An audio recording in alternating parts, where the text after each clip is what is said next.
ചാന്ദ്രദിനത്തിന്റെ ഭാഗമായി Nileshwaram government higher secondary സ്കൂളിലെ വിദ്യാർത്ഥികൾ സ്വന്തമായി നിർമ്മിച്ച റോക്കറ്റ് സ്കൂൾ ഗ്രൗണ്ടിൽ നിന്ന് വിക്ഷേപിച്ചു.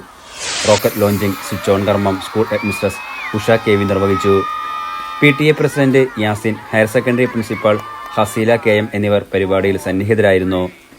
സ്കൂളിലെ ശാസ്ത്ര ക്ലബിന്റെ ആഭിമുഖ്യത്തിലാണ് അസ്ട്രോവിൻ എന്ന പേരിൽ അപൂർവ കാഴ്ച ഒരുക്കിയത്. ദ്രവീകരണ ഇന്ധനം ആണ് വിക്ഷേപണത്തിനായി ഉപയോഗിച്ചതെന്ന് ക്ലബ് കൺവീനർ അജില ടീച്ചർ പറഞ്ഞു. സ്കൂളിലെ 1500ഓളം വിദ്യാർത്ഥികൾ കൗണ്ട് ഡൗൺ ഒരുമിച്ച് ഏറ്റുപറഞ്ഞപ്പോൾ കണ്ണിന് വിസ്മയമൊരുക്കി റോക്കറ്റ് ആകാശത്തേക്ക് കുതിച്ചുയരുകയായിരുന്നു. ചന്ദ്രയാൻ വിജയത്തിലൂടെ രാജ്യം ലോകനെറുകയിൽ എത്തിയപ്പോൾ അതിന് സമാനമായി തങ്ങളുടെ സ്കൂൾ വളപ്പിൽ നിന്നും റോക്കറ്റ് വിജയകരമായി വിക്ഷേപിച്ചതിന്റെ ആഹ്ലാദത്തിലാണ് വിദ്യാർത്ഥികളും അധ്യാപകരും. ചാന്ദ്രദിനത്തിന്റെ ഭാഗമായി ഓഗ്മെന്റഡ് റിയാലിറ്റി സാങ്കേതികവിദ്യ ഉപയോഗപ്പെടുത്തി കുട്ടികൾ ബഹിരാകാശ യാത്രയും നടത്തിയിരുന്നു.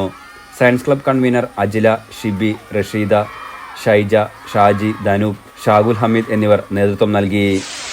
Enlight news, Mukkam.